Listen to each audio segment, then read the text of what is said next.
Hello and welcome back. In this lesson, we will look at some of the interconnected structures that govern various aspects of our society, like education, politics, economics, and more. These are known as systems. We'll use our ethnic studies lens to think about the impacts these systems have on our lives. Let's begin by understanding what systems are and how they shape our society. Be sure to take notes so you can refer to them throughout this course. The structural systems in a society shape our behaviors, beliefs, and opportunities in profound ways. We will explore these ideas in greater depth in future video lessons and assignments. But for now, let's begin with a big picture approach to understanding systems by focusing on education, criminal justice, economics, and environmental justice. In order to comprehend the influence of systems, we must start with a historical context.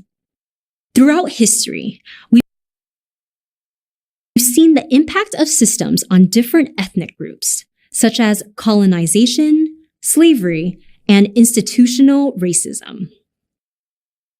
These systems are intertwined and reinforce social constructs of identity, privilege, and marginalization, all of which impact a person's access to opportunities and wealth. These historical events are crucial in understanding how and why systems were designed to create and perpetuate inequalities, marginalizing specific groups of people in the U.S.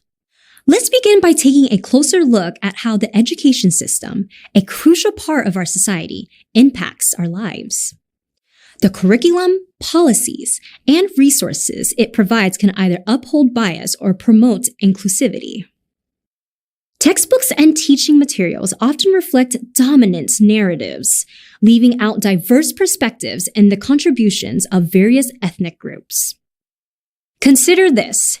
When our nation's history predominantly highlights white males, with the founding fathers' perspective taking center stage, we overlook the diverse range of viewpoints that could offer a richer understanding of any historical period. Just think about how a U.S. history textbook would change if it were narrated from a perspective of the land's original inhabitants, Native Americans. This omission sustains a skewed view of history and culture. Another crucial system is the criminal justice system, which greatly affects individuals and communities of color. This is an intricate web that encompasses law enforcement agencies, courts, and corrections facilities. Research consistently shows disparities in how different ethnic groups are treated within the system. From arrest rates to sentencing, ethnic minorities often face unequal treatment. People of color face racial profiling and police violence, in addition to more stringent mandatory minimum sentencing. To illustrate a stark example of racial disparities, data from 2019 reveals the notable contrast in incarceration rates between white and African American men across all age groups.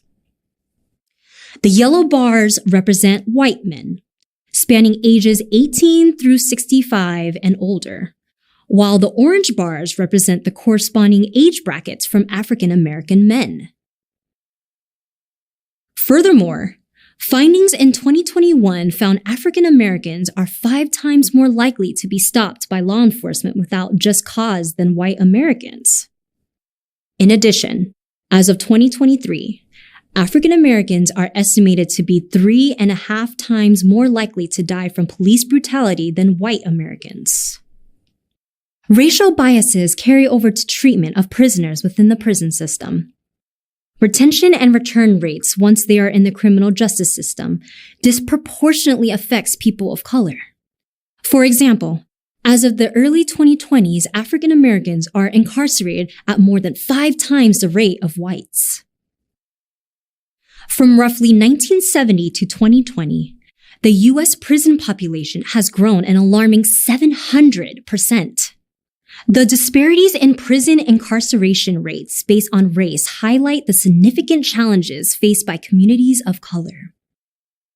In 2019, for example, the red segment of this pie chart represents whites incarcerated, while the gray represents African Americans incarcerated.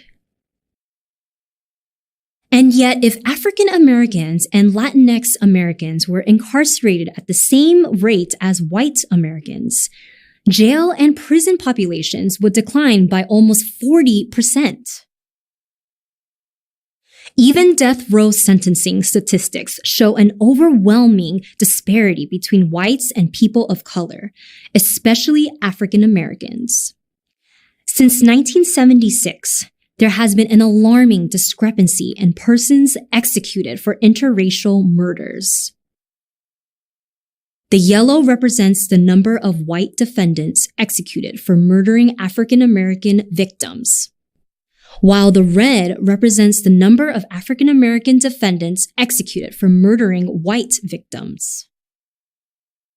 It is important to underscore that these rates do not imply that people of color are more likely to commit crime. Instead, it is a factor of historical precedent set following the Civil War with segregation policies that worked to limit African American movement and freedom. This bias became codified within the system itself. Once entered into the criminal justice system, it becomes even more difficult to exit, especially for people of color. The economic system, which encompasses jobs, wages, and wealth distribution, is another major influencer. Economic opportunities can be influenced by systemic factors. Inequalities in income and wealth can often be traced back to systemic barriers, including discrimination in hiring, access to education, and historical disadvantages. Think back to our earlier discussions about the integrated nature of power, privilege, and marginalization. Access to economic opportunity is connected to greater access to quality education, healthcare, housing, citizenship, and language.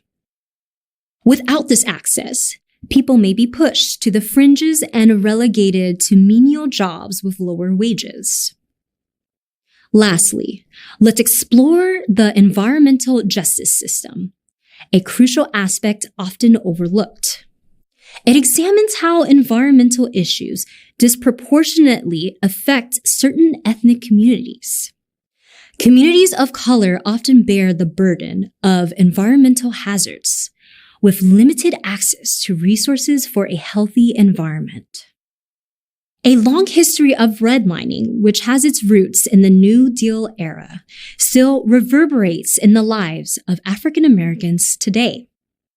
Redlining was a government-sanctioned practice of deliberately segregating America's suburban development for white middle and lower middle class families, while confining African Americans to urban areas. These urban areas were unfairly deemed high-risk zones for federally backed home loans, creating significant hurdles for African Americans seeking improvement and the opportunity to move elsewhere. This enduring legacy of segregation also includes the inability for African American families to build long-term wealth through their home's equity. Apart from redlining practices, people of color often find themselves living in mixed-use housing and industrial areas within major cities. This places them closer to manufacturing and distribution centers, exposing them to higher levels of chemicals, fumes, and potential contamination risks. Those residing in rural areas may also face limited access to resources or end up living on polluted land.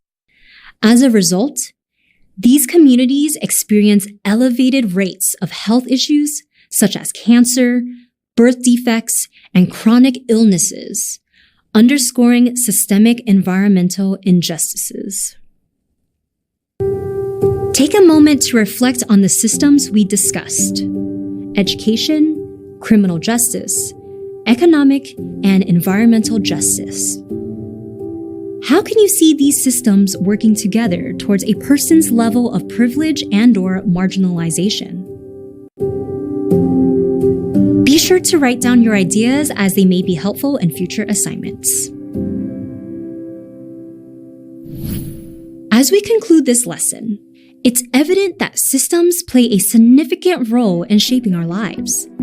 Understanding these systems empowers us to challenge and advocate for a more equitable and just society.